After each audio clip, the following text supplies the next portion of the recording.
Welcome to Evangelism for God, the channel that exposes Satan and his devices and for who he is, and the channel that talks about issues that many Christian and churches run from. And today I want to talk about an article I've read by, his name is Kurt Olson, an alumni journalist of Liberty University. I'm a graduate of Liberty University. I received my bachelor's there in religion and counseling in 2014. And I made a video a week or two ago about Falwell, where he was caught with took this photo with his zipper down and had a drink in his hand, and just the ongoing issues that he has brought upon Liberty University. And reading this article by Kurt Olson, it just reaffirms. I read another article yesterday about they're looking at the yacht that he was on, that there's a whole lot of that's coming into question about the man that owned the yacht and some contracts and all of this other stuff that's basically illegal business dealings, or cronyism is a lot of that.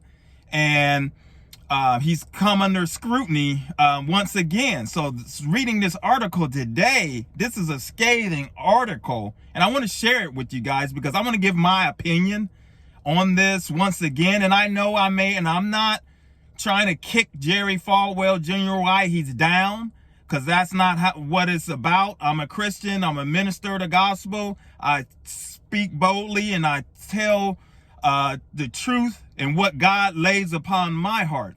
And as Christians, we can't keep running from the truth. We can't duck and hide and not confront those that are not glorifying God and trying to move the kingdom of God forward. Now, in this article, it says Liberty University needs, the title, needs full leadership change, not just Jerry Falwell Jr.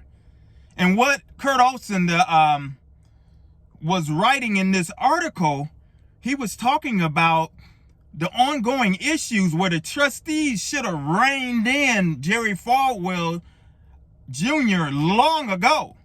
He should have been reined in. I guess the agreement there in August 7th left some wiggle room for him to possibly be returned to the university. And this journalist, I've got it written down here in my notes. Stay with me. Don't go nowhere, because I'm going to continue to, I want to share with you his reasoning why the school needs an overhaul, including Jerry Falwell and the trustees. He says they all need to go. Otherwise, the school could be in jeopardy of this losing it all. And you know, as far as the yacht picture where Jerry Falwell had his zipper down, you know, but a couple of weeks prior to that, he was saying, I'm not going to wear a mask or something to that effect. And I understand about the mask stuff. Some people are for that. But he said, I'm not going to wear a mask unless it's blackface. And for those of you, and he was mocking the governor, I guess, of Virginia. But it goes all the way back. Kurt Olson wrote all the way back from 2012, just issues that Jerry Falwell and the trustees have allowed to infiltrate within the university. Let me read them to you. Let me read them. Stay with me. These are reasons why he say that he should be terminated, along with the trustees as well, because they allowed this to go on. Self-dealings in some real estate transactions.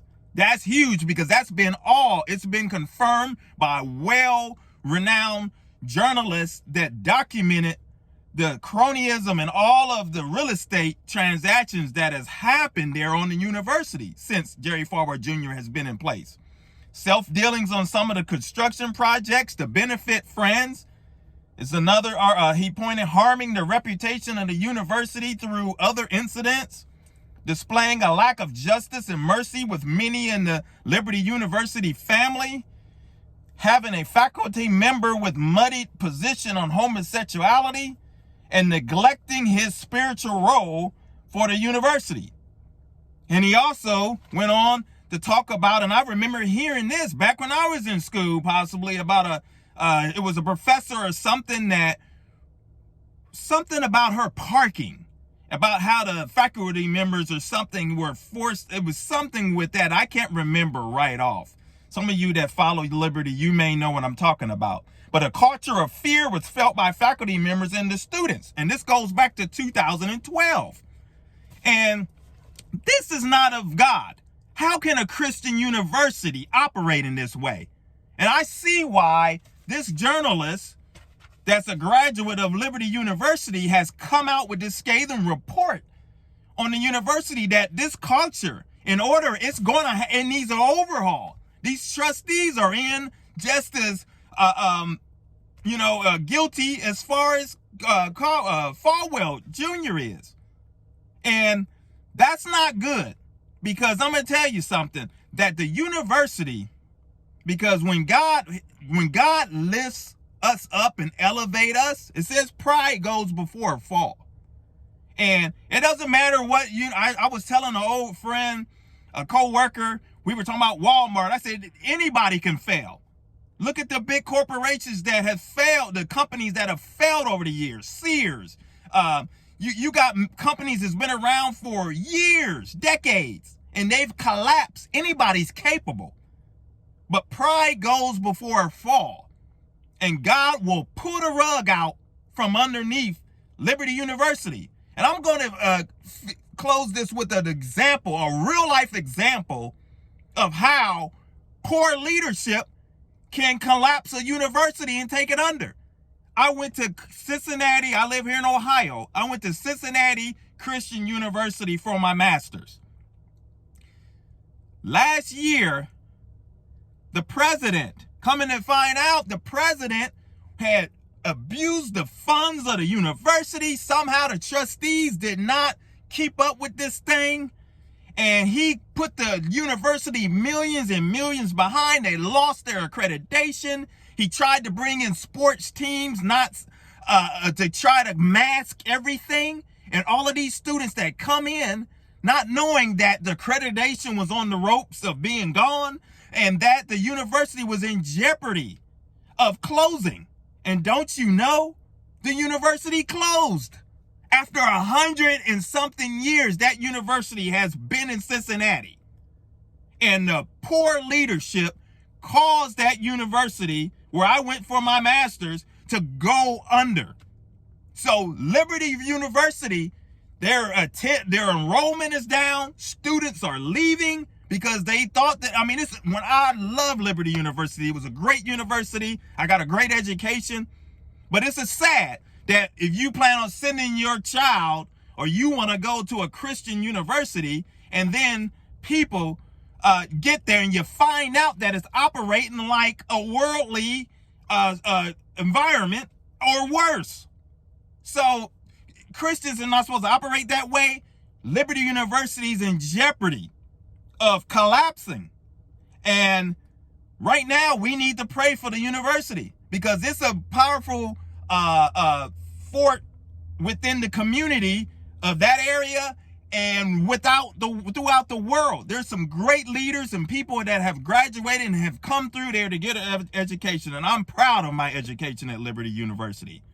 But we need to pray for Jerry Falwell Jr., pray for the trustees. Now they need to go on the list, because they enabled this thing as well when they should have reined it in, as the journalist mentioned. And we can't allow the enemy to use situations like this to bring shame on God. We can't shame God like this. We've got to continue to try to bring him glory. We're in tough times. Times are tough. It's near the end. I always say Jesus is coming soon, and he's coming. But at the same time, we cannot continue like this as a Christian evangelical community and have a main university in the nation set up with leadership like this that can cause a university of this magnitude to possibly collapse and go under. Let's continue to pray for the university. Pray for the students. Pray for the faculty. Pray for them trustees, that God will guide and move his hand and move the school in the right direction. So if you like this video, hit like, subscribe, because I talk about issues that the church don't want to talk about. I take Satan head on and expose him for his devices and for who he is. My name is Maurice Braxton. Evangelism for God's the channel. Until next time, take care. God bless.